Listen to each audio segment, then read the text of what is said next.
650. Good morning. Glad you're here on KCMO Talk Radio 95.7 FM. We are streaming on the KCMO Talk Radio app. And yes, we are back up on the old 95.7 FM. So a round of applause for the engineering crack staff out there at the towers. Thank you very much there, boys. We appreciate you. It is that time of the morning. Let's do it. It's time for the 6 at 6 on 95.7 KCMO Talk Radio. Top 6 stories to get to here in the 6 o'clock hour. Number 1. Well, the big news that dropped yesterday afternoon, courtesy of the Kansas Business Journal, that a Royals affiliate this month bought a large loan backed by Overland Park's Asperia campus, formerly Sprint Center, or formerly the Sprint campus, which is potentially, of course, a target location for a team stadium.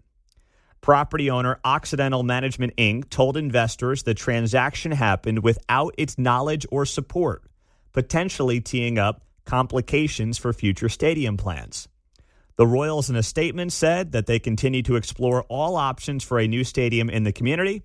A spokesperson said the team has not yet decided on a site and that any assertion to the contrary is inaccurate. So after making some calls yesterday, I can tell you that this is more of a business deal by a Royals business affiliate than it is anything to do with where the team wants to ultimately end up building a new baseball stadium. But the timing is awful for them because I know for a fact that Royals leadership and their lobbyists were actively calling leaders in Jefferson City, explaining to them that this is not what they might perceive it to be.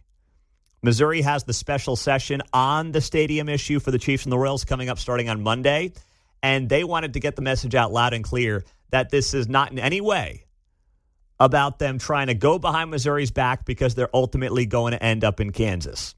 So I can tell you that this is not some type of signaling like the Royals are going to end up down at 119th and all. That is not what this is about. Number 2. For the 6 at 6 tragedy, South Kansas City, 2 were killed last night in the south part of Kansas City. Police detectives are investigating a shooting that left 2 people dead. This was just after 9 p.m., 96th Terrace and Fremont Avenue. Officers arrived on the scene. They located 2 victims, a man and a woman suffering from gunshot wounds. Officers immediately began performing life-saving measures, but medics declared both victims dead on the scene, and they have not been identified. No suspect is reported to be in custody at this time. But you have seen an uptick in violent crime in South Kansas City. We talk a lot about the criminal issues right now in Kansas City, and whether it's property crime, whether it's sideshows, whatever it might be, there are obviously a ton of problems. The homicides have come down slightly, but you're seeing more homicides in parts of Kansas City that you typically and historically have not seen them, like in the Northland and also South Kansas City. The east side of Kansas City, the most violent part of Kansas City, actually has seen a bit of a downtick or a larger downtick in homicides, whereas some of these other parts of town are seeing an increase in homicides, including South Kansas City. Number 3. In the 6 at 6, well, this is some welcome news. A teen who has been missing since January 2nd in Kansas City was found safe yesterday. 14-year-old girl reported missing back on January 2nd was found safe yesterday, according to KCPD. There's no information on where Taylor Dennis was found, but she was reported missing after last being seen 3 a.m. January 2nd in the area of the 1300 block of Cleveland Avenue.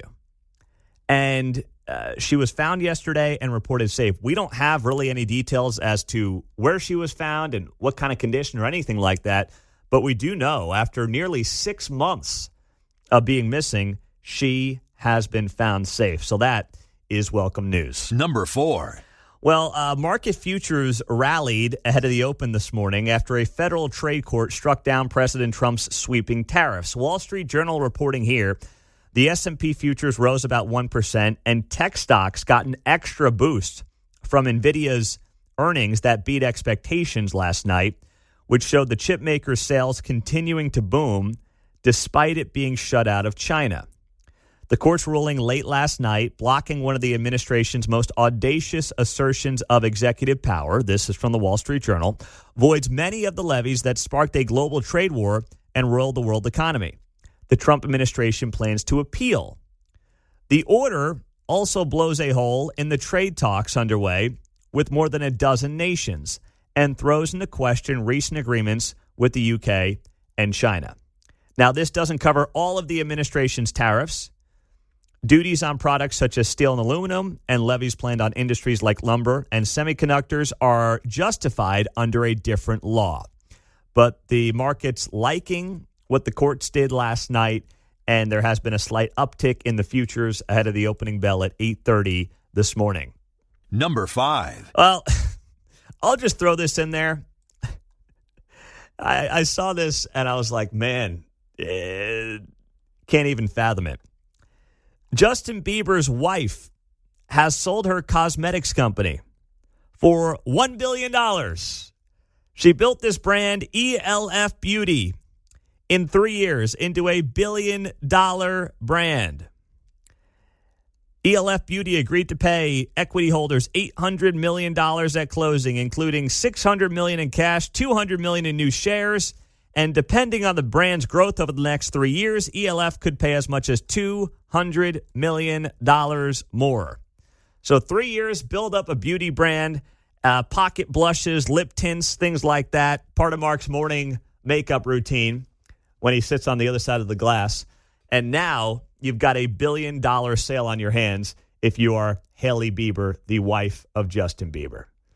So go figure. Look at that, Mark. Nice work by her. Yeah. Good work if you can get it. Start a beauty brand, and in 3 years, you got yourself a $1 billion sale on your hands. My goodness. That's impressive. Wow. Number 6. Well, we'll end it with the Kansas City Royals getting a win against the Reds, salvaging one game of the 3-game series. Of course, a 3-2 victory because the Royals seem to win every game by a score of 3-2. They either are going to lose 7-3 or win 3-2. Right? That's just how it goes this year for this team. They needed that one. They get the win, the salvage, the last game of the 3-game series. And now they have a day off before opening up tomorrow at home against the Tigers. And today, get a round of golf. Yeah, Not today. Not today, although not this morning anyway. You might see some of the Royals out at Topgolf later. Dayton Moore is having his fundraiser for his See You in the Major Leagues event. I'll be out there at Topgolf with him for his fundraiser today for the Royals, former Royals general manager. And who knows, you may have a Royal or two pop over to that event at Topgolf. So if you're heading out that way today, we will see you as part of Dayton Moore's great fundraiser for his awesome organization, See You in the Major Leagues.